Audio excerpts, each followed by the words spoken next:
Good morning. Just about afternoon, and welcome to the Nebraska State Capitol. I am Paul Kinney, Chairman of the University of Nebraska Board of Regents.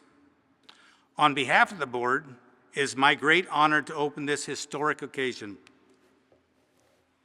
It is especially meaningful to gather in the rotunda of the People's House, where 1 year ago we celebrated the investiture of President Jeffrey Gould. Today we come together again for a moment of equal importance, the State of the University Address. We are joined by leaders from across our campuses, communities, chancellors, faculty, staff, students, alumni, and state and federal partners, and many friends who share in the work and the promise of university, Nebraska's only public system. To each of you, thank you for being here and for the vital role you play in shaping the future of higher education, research, and the opportunity for our state. To begin our program, I would invite you to rise, remove your hats for the singing of the national anthem. Military members and veterans may render the salute. It is my privilege to introduce Chris Dixon, a sophomore in the School of Music at the University of Nebraska-Lincoln, who will lead us in the anthem.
Thank you, Chris, for sharing your talent with us today.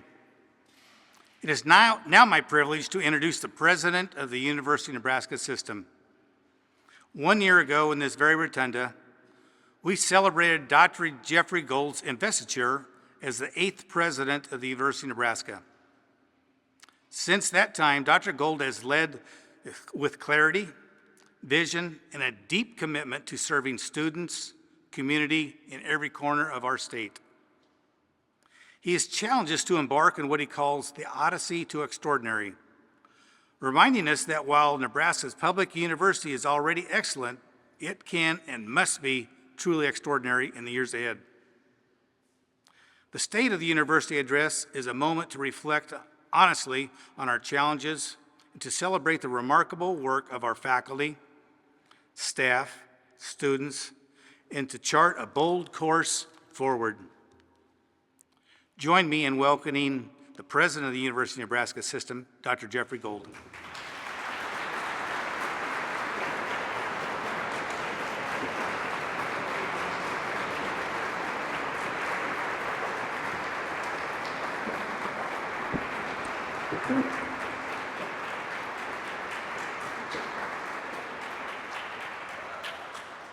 Well, thank you, Regent Kinney, and to all of you, I guess it's a good afternoon. It is truly a privilege to stand before you today, almost exactly 1 year since my investiture as the president of the University of Nebraska System. I'm honored to share with you my first State of the University address, a transparent update which I intend to establish as an annual tradition for Nebraskans. I do recall standing in this very place, the House of the People of Nebraska, and inviting you to join us on what we framed as an Odyssey to the extraordinary. That phrase was not chosen lightly. It reflects a conviction that Nebraska's public university system, already very good and already excellent in many ways, has the potential and indeed the incentive to become something more, a university system that is truly extraordinary. So why are we here today, and what is the state of the University of Nebraska? As I answer that question, I wish to begin by recognizing and thanking all of the members of our Board of Regents, our chancellors and our vice presidents, as well as all of our elected officials who are here today, and particularly those that are joining us online. I'd like to extend my profound gratitude to our faculty, to our staff and students, and to our colleagues across the state and alumni across the globe, all of whom have placed their trust in us, have joined hands on this Odyssey. The work each of you do every day constitutes a very tightly woven fabric of our university family. And that is what makes Nebraska's university not just an institution of higher learning, but a foundational cornerstone of our state's prosperity and a source of pride for every Nebraskan. I'd like to particularly thank my family, all of whom have supported me as I work to support all of you. My family have all become Huskers, Mavericks, Lopers, and yes, Labs, and I'm glad and so glad that my family's been able to experience the state and the institution that I've come to love so much. As is the case of many institutions of higher education across the country, the University of Nebraska is currently navigating a landscape where state appropriations have not kept pace with rising costs, where legislatively mandated tuition remissions require us to scale up our offerings, and where federal support for research and other initiatives is shifting at a time that federal policy has created significant future uncertainties. These pressures, and I will not mislead you, are real, they are rapidly changing, and they are serious. Today, the day before our fall enrollment numbers are officially finalized, I can tell you that our system-wide enrollment projected to be very similar to what it was last year, in spite of the fact the concerns were for a significant dip.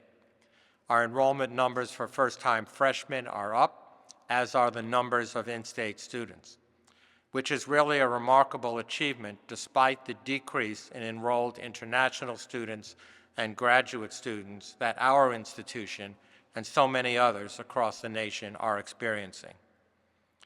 We're also seeing ongoing shifts in the profile of today's students. As recently reported in national data, more students are beginning their college journey in high school with dual credit courses and at our community colleges before they enter into our four-year universities. Nationally, again, more than 10 million undergraduate students now take at least some of their classes, and 1 in 4 earn their entire degree online. Increasingly, with shifting demographics, undergraduate students are employed, many of them full-time, and more are becoming parents themselves. Our university is committed to serving our current and future learners where they are at. And this means new forward and reverse credit sharing agreements between our institutions and among and between the community colleges. It means more online degree programs and growing emphasis on individualized student support and student success. This, too, is on par with national student trends for which we will continue to lead. Again, these students nationally now carry more debt than ever an average of $19,000 at graduation from an undergraduate institution, and female graduates hold nearly 2/3 of that entire debt burden. Nationally, more than 1/3 of all students enrolled in higher education in this country rely on Pell Grants.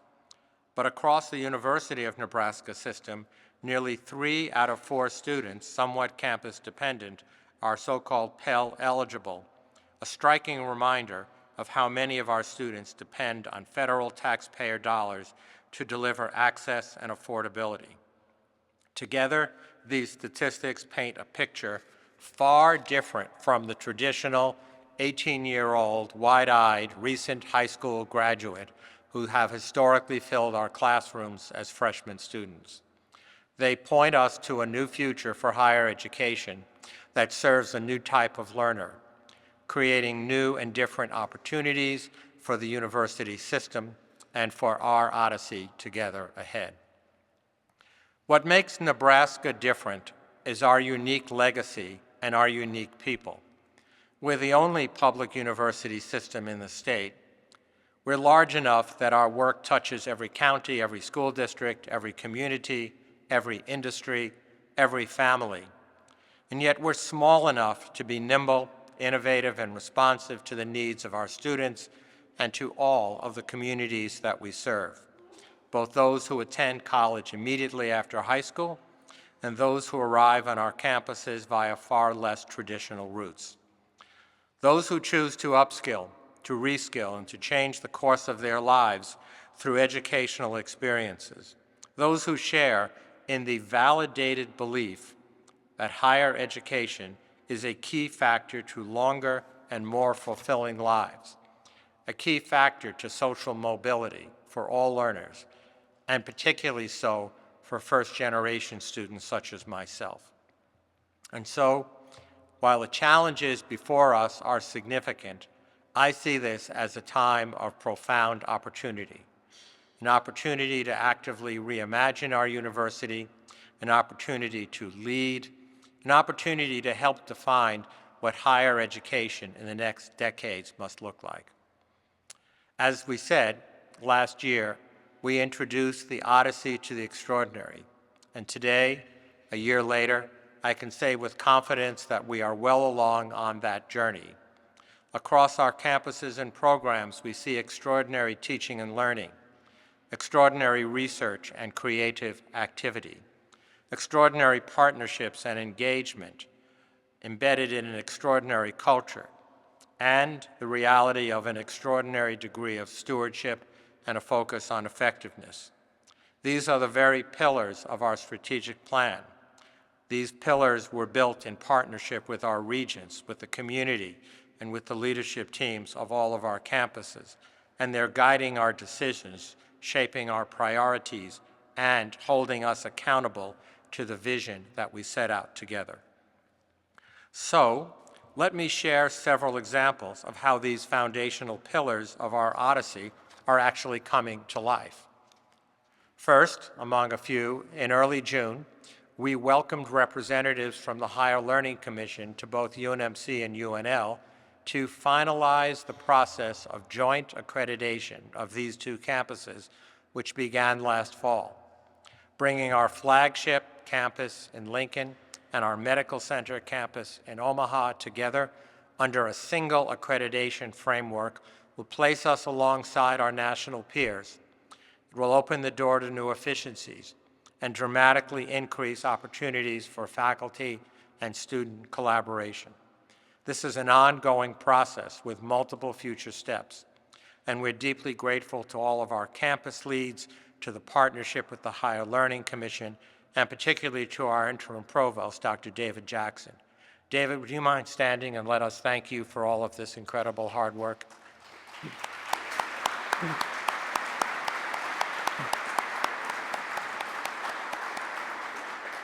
So as you're getting the idea, this is going to be a bit of audience participation.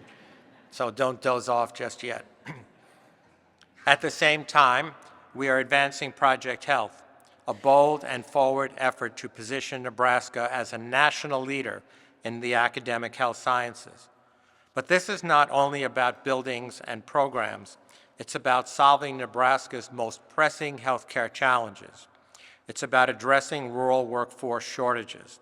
It's about harnessing technology to improve outcomes. And it's about ensuring that the next generation of physicians, nurses, therapists, healthcare innovators, research scientists, and others are all trained and retained here in Nebraska for Nebraska.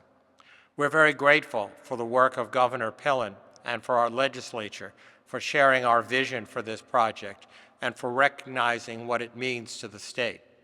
I would like to ask Ms. Jennifer Bartholomew to please stand.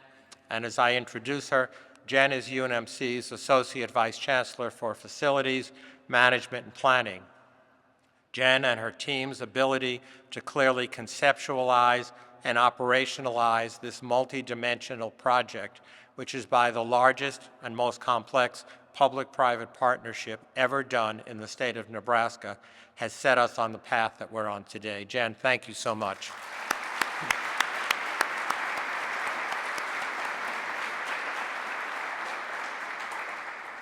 Nebraska Medicine, our clinical partner in UNMC, are also leading a first-of-a-kind clinical research trial that explores the use of, I'll get this right, allogenic CAR-T cellular therapy, I think I got it close, for the treatment of life-changing and a disabling condition known as multiple sclerosis, or simply MS. This innovative approach, previously applied to blood cancers, uses donor T cells that are genetically re-engineered to target and eliminate the immune cells that cause and perpetuate multiple sclerosis. It represents a major advance in efforts to address the root causes of all autoimmune diseases and has a great personal significance to me, as some of you may know, my mom tragically lost her life decades ago to a battle with MS at the prime of her life. A young lady named Jan Hanslick, who could not be with us today, was the very first individual in the world with MS to receive this therapy. She was treated successfully at UNMC and Nebraska Medicine under the care of Dr. Raina Zabad, professor and director of the MS program, and Dr. Matt Lunning, a national leader in CAR-T cellular therapy research, both faculty here at UNMC. Building on these encouraging outcomes in related conditions such as lupus, this clinical trial demonstrates Nebraska's leadership in pioneering research and in partnerships, in this case between the university and the Med Center and with the pharmaceutical industries, with the potential to transform treatment and to improve the lives of patients in Nebraska and around the world. I'd now like to ask Dr. Zabad and Lunning to please stand and let us thank you and recognize you for this groundbreaking research.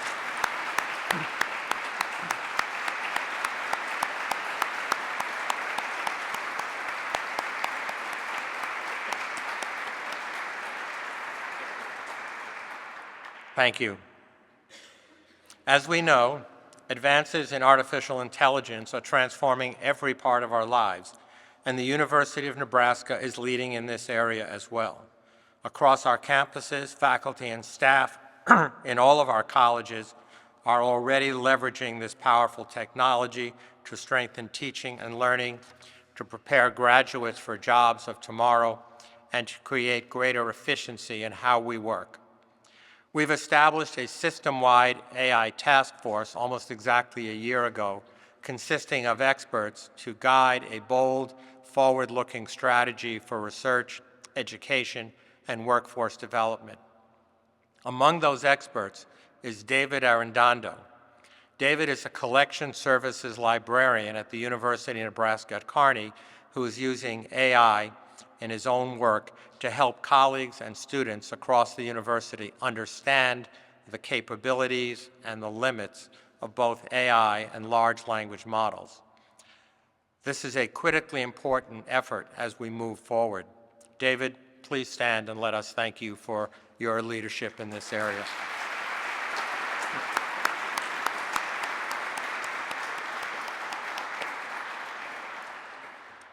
As embraced by our campuses and approved by the Board of Regents, we now have new undergraduate and graduate degree programs in AI, some of the very first in the United States, jointly developed and launched through a UNL and UNO partnership to build Nebraska's pipeline of talent.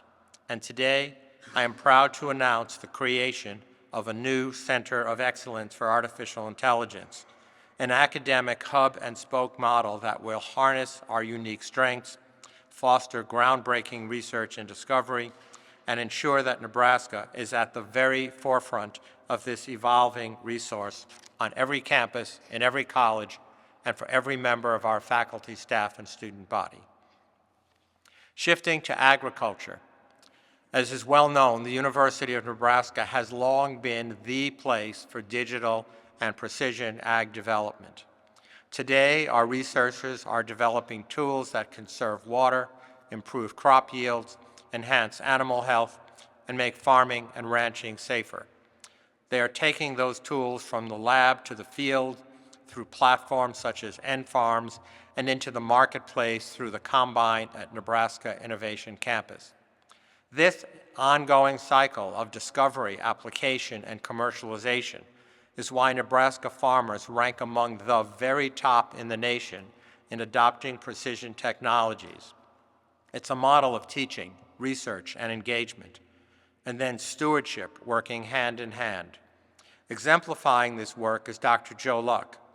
Dr. Luck is Professor of Biological Systems Engineering and Associate Director of the Eastern Nebraska Research Extension and Education Center near Mead, better known as NREC.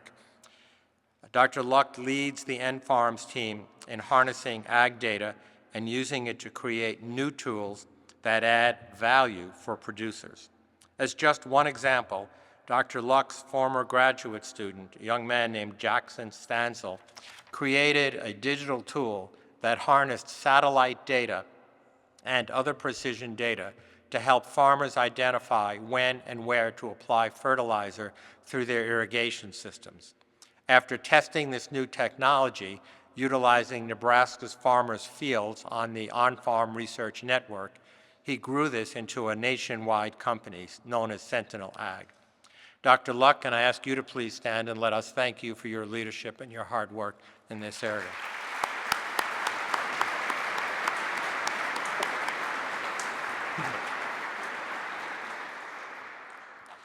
We are also leveraging Nebraska Extension as an engagement nexus for connecting the people of our state to their land-grant university system. A recent example actually comes from Lynch, Nebraska, a town of fewer than 200 residents that lost its only grocery store. With critical guidance from UNL's Nebraska Cooperative Development Center, led by Ms. Charlotte Nargis, the community came together to create the Valley Foods Cooperative. Less than 3 years after opening, the store has surpassed $1 million in sales. But its impact is far greater than dollars. The cooperative has become a vital source of affordable groceries, a hub of community connection, a driver of local economic activity, and a powerful reminder of the power of community. Extension professionals such as Charlotte serve as a conduit between the communities and the university, serve as a trusted resource and as a sounding board, problem solver, and a voice of encouragement. Perhaps fittingly, Charlotte is unable to be with us today because she's meeting with yet another group of community leaders, this time in Macy, Nebraska. But let's thank her for this hard work and the outreach.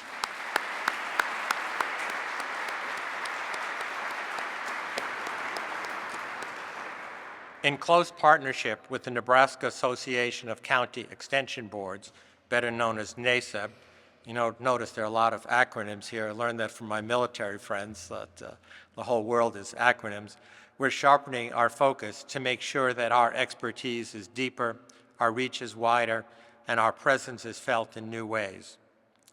In all 93 of our counties, this means new partnerships with the Fred and Pamela Buffett Cancer Center, the Buffett Early Childhood Institute, and the Nebraska Business Development Center, among many others. Another example across our campuses we're always responding to is new and different workforce needs in creative ways.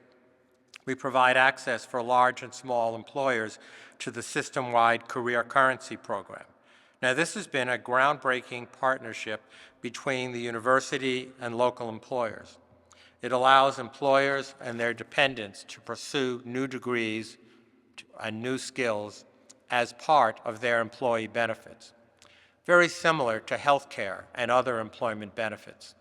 This enhanced system-wide coordinated approach will help our partners, such as Union Pacific, who was our first corporate partner back in 2018, to recruit and to retain talent to strengthen companies, recruit new businesses, build careers, and to create a more competitive workforce.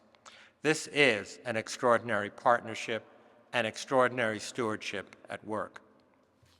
Exemplifying extraordinary teaching and learning is one of this year's Presidential Excellence honorees, Professor Timothy Schaffert. Professor Schaffert grew up right here in Nebraska. He earned his undergraduate degree at UNL and now serves as the Adele Hall Chair of English and Director of Creative Writing here on the Lincoln campus. He is the editor of Prairie Schooner, a highly regarded publication, and the author of numerous acclaimed books. Perhaps more important than these accolades, Professor Schaffert is a champion of young writers. He's a voice of encouragement and support, and an exemplar of what both extraordinary teaching and extraordinary creative activity mean. The story reminds us that the University of Nebraska not only nurtures homegrown talent, but elevates Nebraska's voices to the national stage. Professor Schaffert, may I ask you to please rise and let us thank you and congratulate you.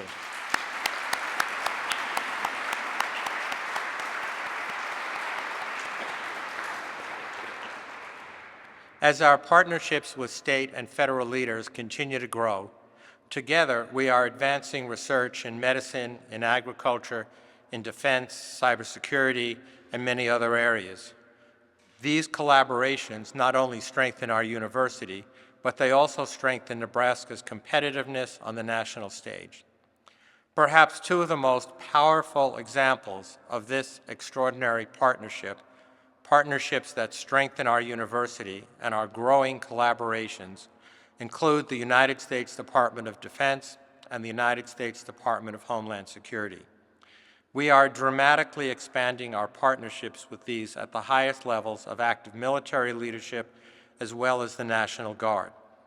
Through the vital work of our Air Force Sea Stars Omaha program at UNMC, we're preparing the military sector to both perform and receive the highest quality of care in the domain of highly hazardous communicable diseases. This is the only center of excellence in the country. This effort will save lives on the front lines as well as here in the homeland. Then through our EnSight program, we are national leaders in homeland security. These programs not only advance military, medical, and national readiness, but they also further strengthen our reputation as a leader in both medical innovation, national terrorism defense, and others. I want to specifically recognize Major General Craig Strong, Colonel Elizabeth Schnabelt, and Dr. Gina Ligon, whose vision and championship of these partners has helped bring them to life and make them vibrant. These capabilities at the University of Nebraska are truly unique, and through collaborations like this, we are building a healthier, safer, and stronger future for Nebraska and for our nation. Colonel Schnabelt, Dr. Ligon, and General Hargens, representing the Nebraska National Guard, can I ask you to stand and allow us to express our gratitude for wearing the cloth of our nation.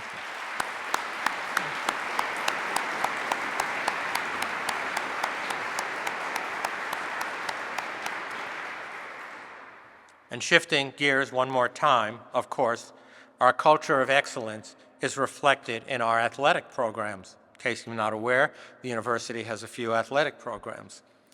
The Husker fan base was truly deafening a week ago today at Arrowhead Stadium. Congratulations on a hard-fought win. But it's about much more than winning. Athletics are a reflection of the values and culture that define the University of Nebraska. This year, the UNK Loper wrestling team captured the 2025 NCAA Division II National Championship under the leadership of head coach Dalton Jensen. Coach Jensen is a proud 2012 UNK grad. UNO men's basketball earned a historic berth in the NCAA March Madness tournament this year under Coach Chris Crutchfield. And meanwhile, Husker volleyball continues to showcase why Nebraska is unequivocally a volleyball state, and dare I say, the volleyball state. Yeah.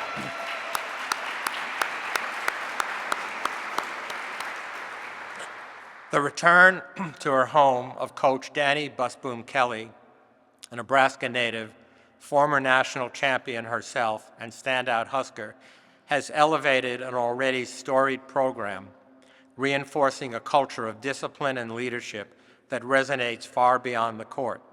From the grit of so many young girls learning to pass and serve in small-town gyms, to the recent roar of the sold-out AVCA competition in Pinnacle Bank Arena, and to the reverse sweep in last Sunday's competition in Nashville, we're reminded that culture matters and that excellence is contagious.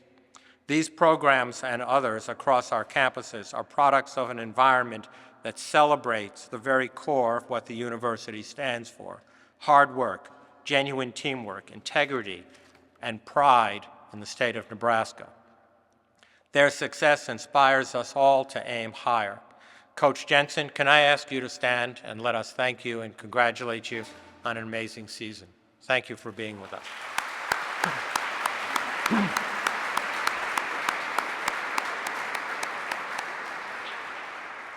Danny sends her regards. As we recognize the people, our faculty, our students, staff, and Nebraskans who make this work possible, we must also recognize our hardworking chancellors and vice presidents who, through their vision, support, and focus, have made possible these examples of extraordinary work, as well as far too many others to mention. Thank you to our chancellors. Thank you to our assistant vice presidents. If I could ask all of you just to stand to let us express our thanks to you for all of the hard work.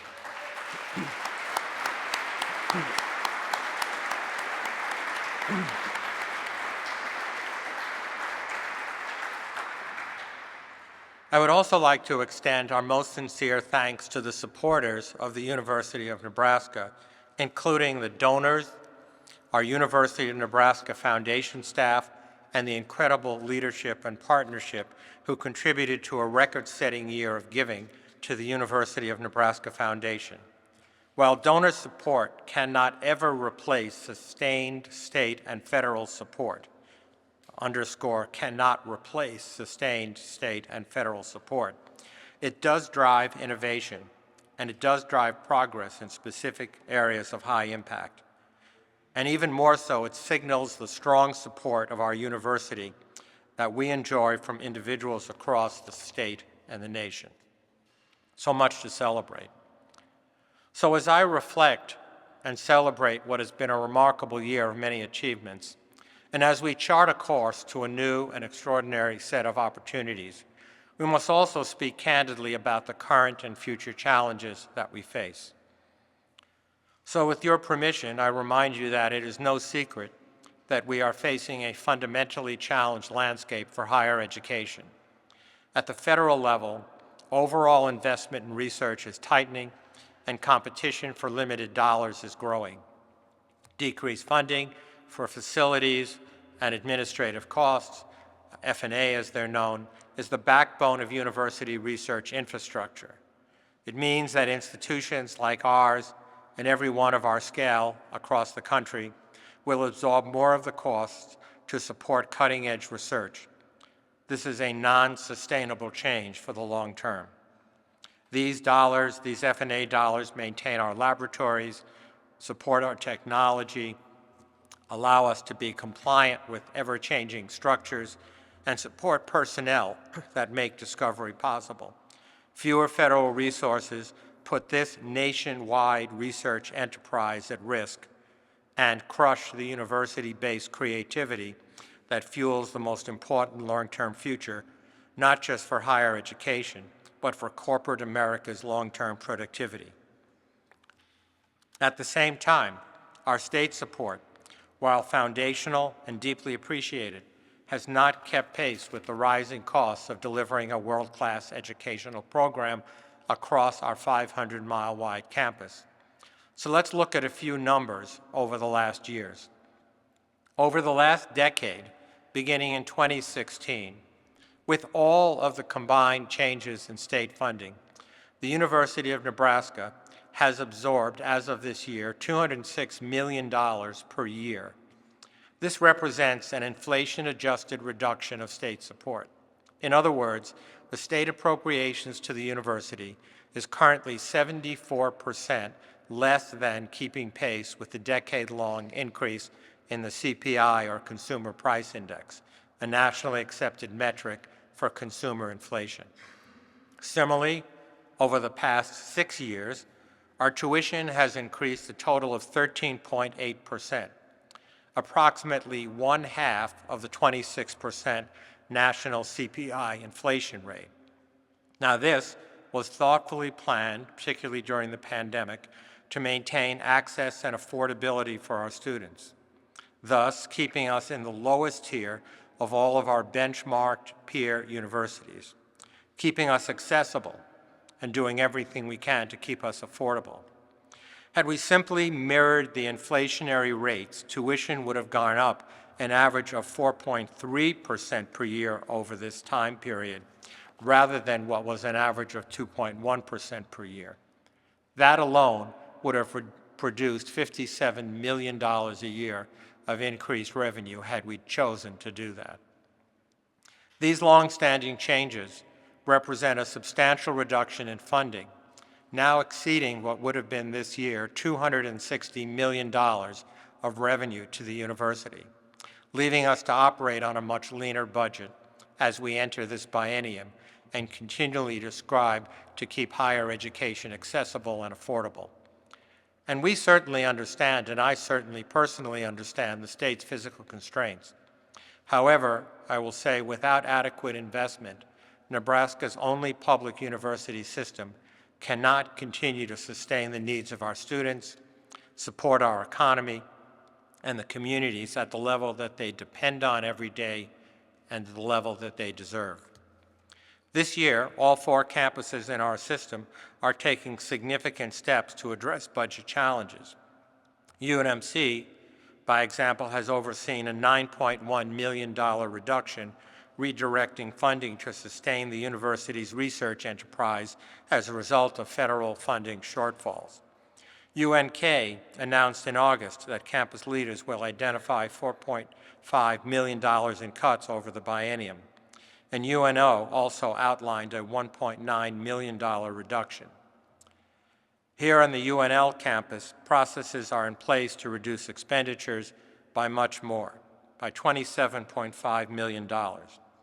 These sums, particularly the latter, addresses both a recurring structural deficit and their projected annual shortfall. Together, these reductions, along with the cuts to the system offices, total over $40 million of additional budget cutting this year. These ongoing budget reductions are incredibly painful, and they'll be felt across all of our campuses by our faculty and staff and students. But they are necessary for a sustainable and viable future, forcing us to prioritize, to be strategic. By December, the University of Nebraska Board of Regents will review and vote on all of the proposed academic reductions and structural changes that reflect the academic and administrative financial realities we face today and allow us to maintain the quality, maintain the quality, and the affordability of our academic programs. These are not decisions we take lightly. They reflect months of careful analysis, consultation, and reflection. But they are rooted in our responsibility to be prudent, data-driven, and stewards of taxpayer, tuition, and philanthropic dollars. And they're made with a deep commitment to protecting the core strengths that define the mission of the University of Nebraska. But make no mistake about it, we cannot cut our way to excellence and certainly we cannot cut our way to our extraordinary destiny. This approach to stewardship alone will not carry us forward. For Nebraska to thrive in an increasingly complex and competitive world, our state must continue to invest boldly in its only land-grant university system. Consider what ongoing investment in our institution means to the economic prosperity for the state. 2 years ago, by third-party analysis, we generated $6.4 billion of annual economic impact, returning $10 for every dollar of state money invested. We educated 1 in 7 working-age Nebraskans. And then together with our academic medical center partners, we represent just under 9% of the entirety of Nebraska's gross domestic product. We fuel industries from agriculture to healthcare, from defense to education. In every corner of the state, the University of Nebraska is present, making a meaningful difference. And we are the fastest growing and most secure opportunity for sustainability of the Nebraska economy. While on this odyssey, as the path ahead continues to twist and turn for us, I'm reminded of what is known as the Stockdale paradox. For those of you that are not familiar with it, Admiral James Stockdale, shot down on a mission over Vietnam, was a longtime prisoner in the Hanoi Hilton. He taught us in his book that he did with his wife, titled In Love and War, that true leadership requires the ability to, quote, confront the brutal facts of our reality while maintaining an unwavering optimistic belief in ultimate success, unquote. That is exactly the mindset that we must hold today. We must acknowledge the hard truths of our challenges, financial and otherwise, and at the same time never lose faith in our ability to emerge stronger. Our odyssey to the extraordinary requires nothing less. The University of Nebraska holds a unique place in higher education. We are more than of sufficient scale to shape our own future, and we are operating and organized in ways to stay nimble and capable of making timely and wise decisions. We are rooted in our 155-year-long historic land-grant mission, yet at the same time innovative and bold enough to redefine what higher education can and should be in Nebraska. So together we will confront the challenges and we'll embrace the opportunities. And we'll do so with integrity, with transparency, and with a relentless focus on what is best for our students, best for our communities we serve, and best for the state of Nebraska. Together, we will keep faith in the extraordinary future we can achieve. Together, we'll continue our odyssey to the extraordinary. Ladies and gentlemen, I remain deeply honored and humbled to join you on this odyssey, and thank you for the privilege to do so. Thank you.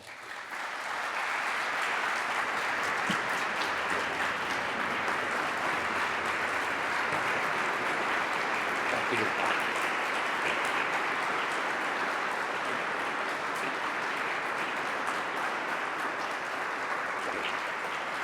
Thank you. Thank you. And now it gives me great pleasure and a great honor to introduce the UNL University Singers, conducted by my colleague and friend, Dr. Peter Eklund, who is professor and director of choral activities. He's accompanied by Dr. Paul Haar on the soprano saxophone, and they'll be performing the song One Voice that you may have heard performed at the inauguration of the 47th President of the United States in the capital of our nation. This piece reminds us that while each of our campuses, our programs, and people bring different perspectives, together we create a single, unified chorus. That spirit of unity is the foundation of the University of Nebraska. It is what allows us to rise to challenges, to seize opportunities, and to serve every student and every community across the state. Professor Eklund, it's all yours.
Amazing.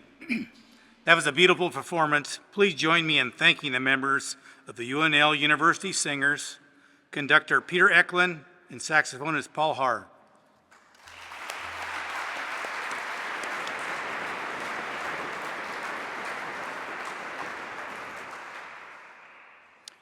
Thank you, Dr. Gold, for your vision and your leadership.